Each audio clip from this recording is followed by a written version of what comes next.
संविधान हमारा बहुत स्पष्ट रूप से कहता है कि कानून के तहत, कानून के समक्ष हर कोई व्यक्ति समान है और कानून का सबको समान संरक्षण मिलेगा। लेकिन आपकी आंखों के सामने, पूरी दुनिया के सामने नजारा साफ साफ नजर आता है कि वो अपराधी जिन्होंने 5 साल की गर्भवती महिला के साथ बलात्कार किया, उसके परिवार के 13 लोगों की हत्या की, उन्हें छोड़ दिया गया। और जिन लोगों के खिलाफ अभी आरोप भी सिद्ध नहीं है, जिनके खिलाफ अभी मुकदमा पूरा हुआ भी नहीं है, उन्हें 27 साल, 30 साल, 32 साल जेल में रखा हुआ।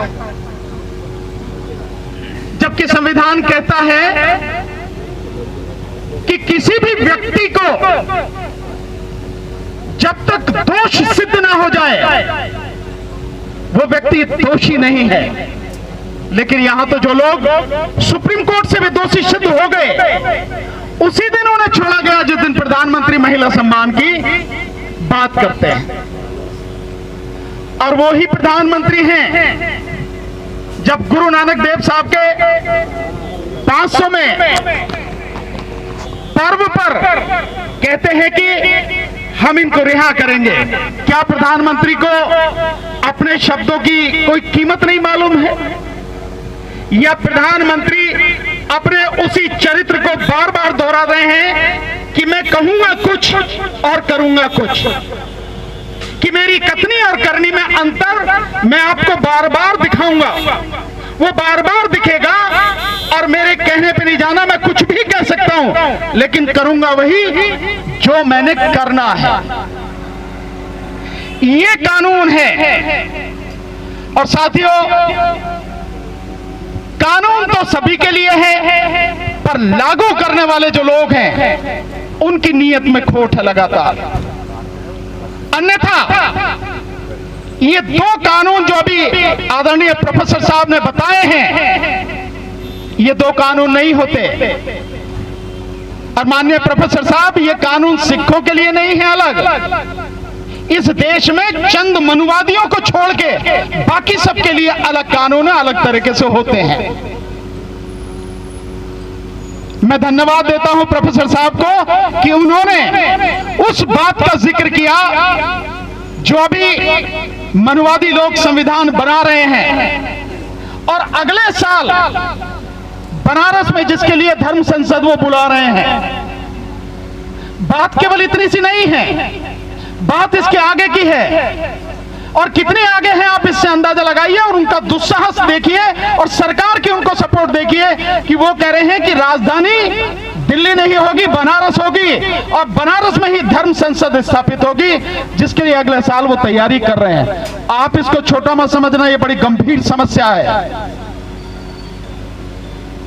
मैं तो इतना जानता हूं कि इस देश की आजादी में सिख समाज का जितना बड़ा योगदान रहा है, और यूं अगर कहें कि हिंदू धर्म को बचाने में जितना बड़ा योगदान सिख पंथ का रहा है, सिख गुरुओं का रहा है, इतना किसी और का नहीं रहा। लेकिन उस सब के बावजूद भी उस कौम को जिसने धर्म को बचाया, जिसने देश को बचाया, न्याय के लिए बार बार सड़कों पर उतरना पड़ रहा है। चाहे वो कृषि कानून रहे हों और चाहे अब ये बंदी सिखों की रिहाई की बात हो, हर बात के लिए जिसके लिए कानून भी है, जिसके लिए संविधान भी है, जिसके लिए कहीं किसी को कहने की जरूरत नहीं है, वो अपने आप होना चाहिए। ऐसी नीति बननी चाहिए, कोई कमेटी बननी चाहिए ताकि किसी को आवाज उठाने ही ना पड़े, जो हक है उसका, बावजूद उसके लिए सड़क पर आना पड़ता है। मैं तो आपसे निवेदन करूंगा, मैंने वहां भी गुरुद्वारा में भी ये बात रखी थी, आज भी आप सबके बीच में ये बात रखूंगा।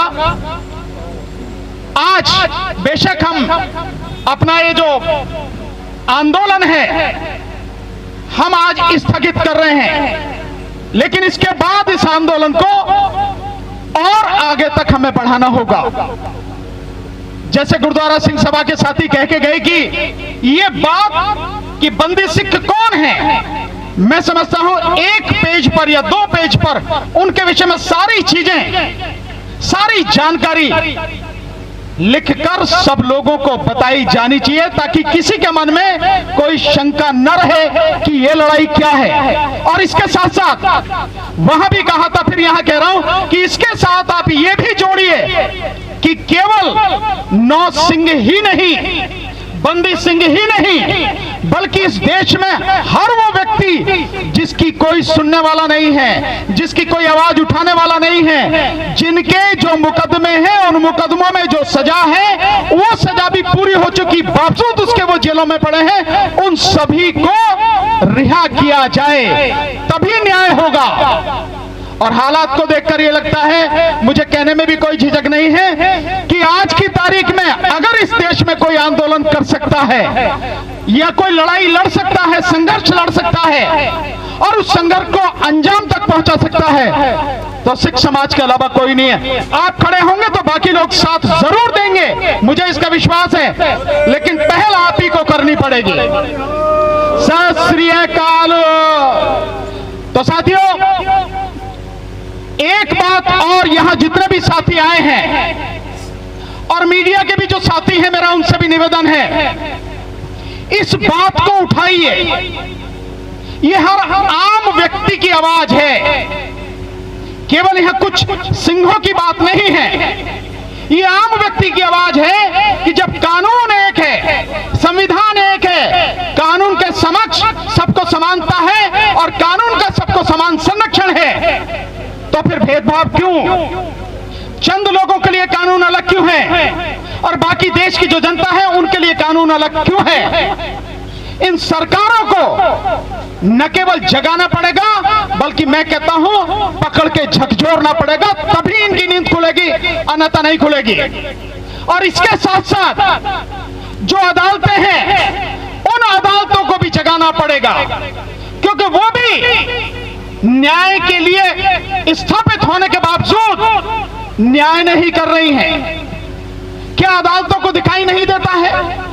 मुझे ध्यान है कि कई साल पहले बाकायदा एक व्यक्ति ने रिसर्च की और उसके बाद एक कमेटी बनी, तो जितने लोग जेलों में उन पर जो आरोप है, उस आरोप पे जो सजा है कानूनन, उससे कहीं कहीं ज्यादा सजा काटकर वो जेलों में ही पड़े, उनको बेल नहीं दी गई। क्या उन्हें तुरंत नहीं छोड़ा जाना चाहिए था?